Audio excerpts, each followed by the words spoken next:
Namaku Doni. Aku bekerja di salah satu kafe di Bandung. Memang pekerjaanku sejak 2 tahun kebelakang cukup melelahkan. Tapi mau bagaimana lagi? Ini memang sudah tugasku. Pengalaman demi pengalaman sudah aku alami. Termasuk kejadian yang satu ini.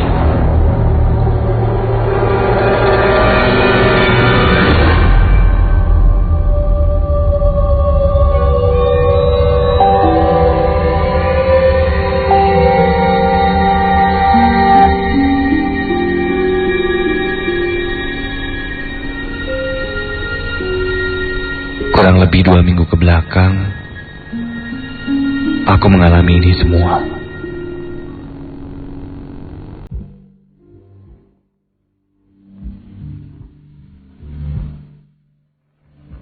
Waktu itu, seharusnya aku mendapatkan libur kerja.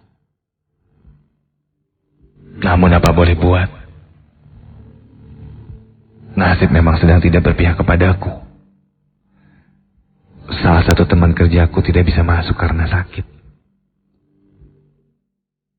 Hasilnya, dengan sangat mendadak, aku harus menggantikannya.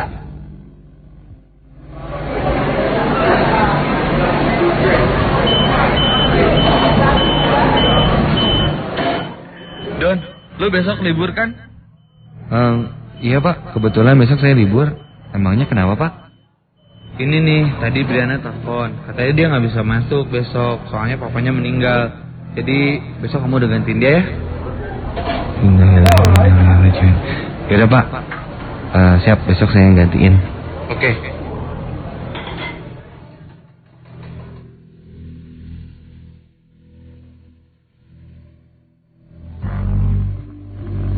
Akhirnya, mau tidak mau aku harus menggantikan Briana waktu itu. Ya, walaupun aku melakukannya dengan sangat terpaksa.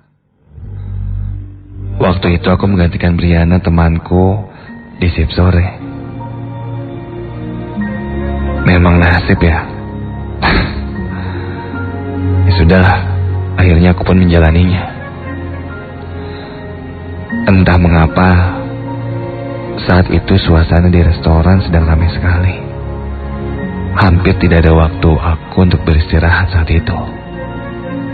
Seperti biasa, aku antarkan pesanan dari meja ke meja. Namun saking ramainya, aku merasa sangat lelah saat itu. Sampai-sampai kakiku pun sering merasa kram. Aduh, sumpah deh nih ya. Kalau aja bukan gara-gara bokapnya Briana meninggal, gue gak mau digantiin. Kalau kayak gini caranya sih, capek banget. Keluhku dengan sesal saat itu. Don, kenapa sih lo? Gue lihat dari tadi ngeluh terus. Fokus tuh sama kerjaan. Ditegur bos, baru tahu rasa lo. Iya. Temanku menenggurku. Tak terasa, karena suasana restoran yang sangat ramai, waktu pun terasa sangat cepat. Saat kulihat, jam sudah menunjukkan jam 10 malam lebih. Akhirnya closing juga nih. Aku dan rekan kerjaku bergegas membereskan meja-meja restoran yang sangat berantakan. Setelah selesai semua, sebelum kami pulang, kami selalu mengecek dan melakukan briefing sejenak sambil evaluasi perharinya. Sesampainya di parkiran, aku memanaskan motorku sejenak. Dan tiba-tiba saja,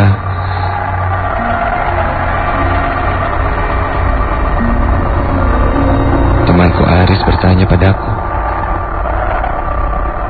Don, lu pulangnya lewat Saparua nggak?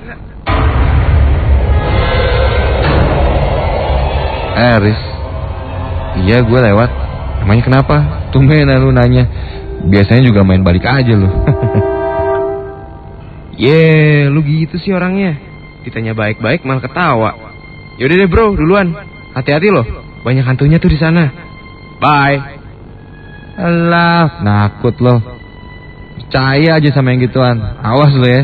Gue sumpahin lu tuh yang ketemu setannya.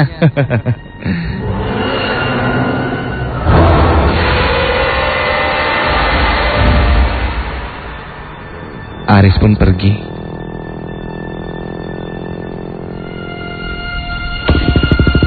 Karena memang sudah larut malam, aku pun langsung bergegas menaiki motorku dan langsung pulang sendiri.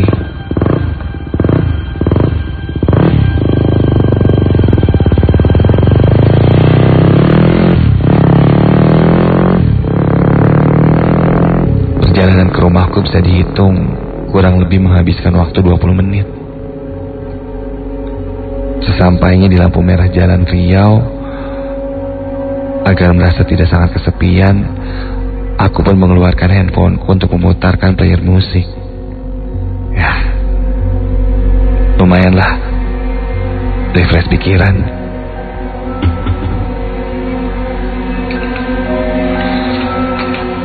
Nah, gini kan enak, gak terlalu hening.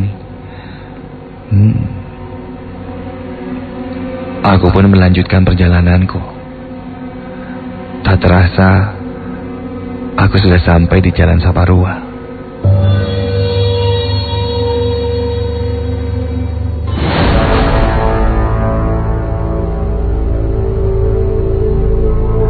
Banyaknya pepohonan dan minimnya penerangan di jalan saat itu, entah kenapa, membuatku agak kesulitan. Padahal biasanya tidak seperti ini. Saat ini aku agak sedikit kesulitan untuk melihat arah jalan pulang.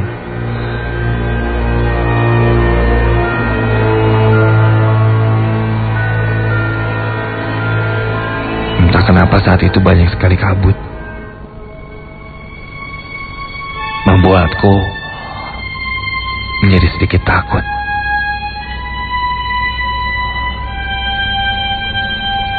Saat itu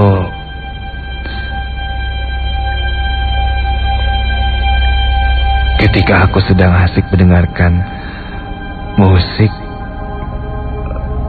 tiba-tiba astaga!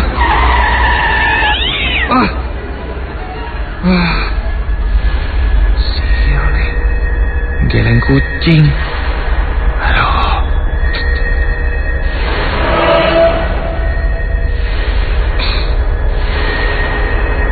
Sengaja aja sih ada di tengah jalan ketabrakan kucingnya.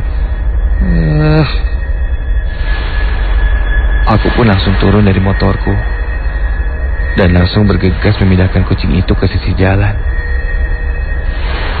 Sambil menurunkan emosiku yang tidak stabil, aku memutuskan untuk diam dulu sejenak, mengatur nafas di jalan yang sangat sepi itu.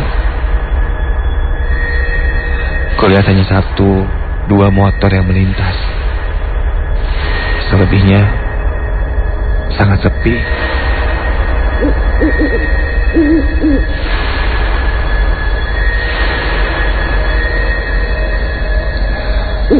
Satu batang rokok pun telah habis aku bakar. Aku bersiap-siap untuk melanjutkan lagi perjalanan pulang. Namun, saat aku naik ke atas motor, tiba-tiba kok motornya jadi kerasa berat ya. Mungkin banyak kurang angin deh kayaknya. Efek tadi ngerem mendadak. Tanpa berpikir panjang, aku pun bergegas untuk segera pulang. Namun, belum jauh aku berjalan melintasi jalan itu, aku merasakan motorku sangat berat dan tidak bertenaga.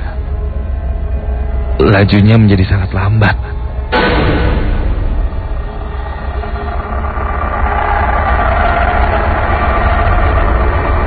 Aku masih berpikir bahwa ini efek dari banku yang kurang angin. Aku pun memaksakannya melaju. Saat itu mulai muncul perasaan yang tidak enak. Aku merasakan punggungku mulai terasa panas. Dan sesekali bulu kuduku terasa berdiri.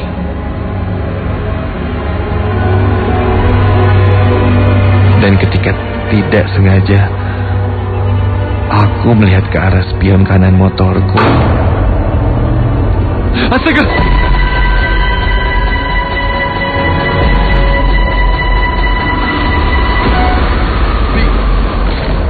Di belakangku terlihat sesosok wanita sedang duduk sambil membelai-belai rambutnya. Aku pun dengan refleks menghentikan motorku dan langsung turun. Namun setelah aku turun dari motor,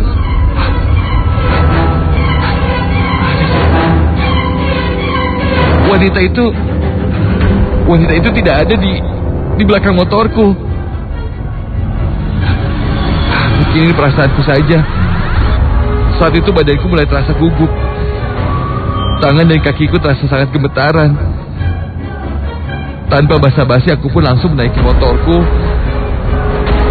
dan bergegas segera pulang. Dan ketika aku menyalakan motorku lagi, karena masih shock dengan apa yang kulihat, kakiku sekarang terasa lemas. Aku ingin menancap gasku, tapi aku berasa sangat tidak bertenaga.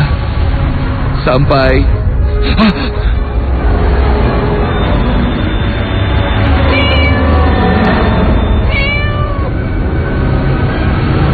entah dari mana, di depan motorku aku melihat seekor kucing. Kucing ini terlihat tidak asing. Aku menghentikan motorku. Kucing berwarna putih itu melihatku terus sambil terus mengeong.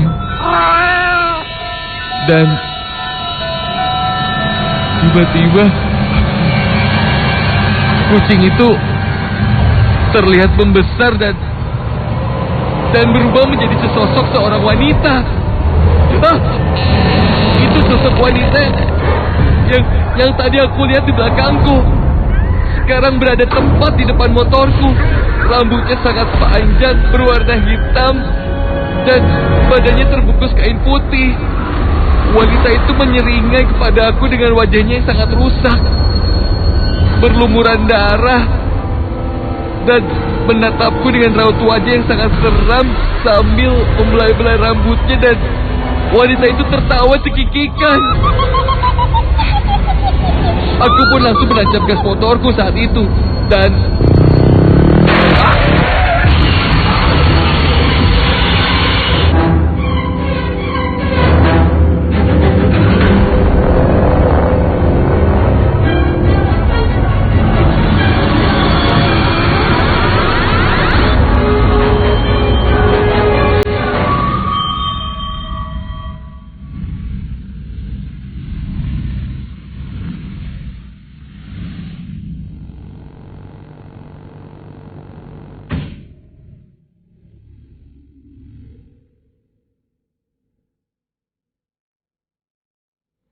entah apa yang terjadi. Saat itu aku sudah tidak ingat apa-apa lagi. Entah kenapa, ketika aku tersadar, aku sudah berada di pos polisi Jalan Sumatera bersama kakakku. Kakakku menceritakan semua kejadian yang aku alami tadi. Bahwa katanya aku menabrak pembatas jalan dan jatuh pingsan.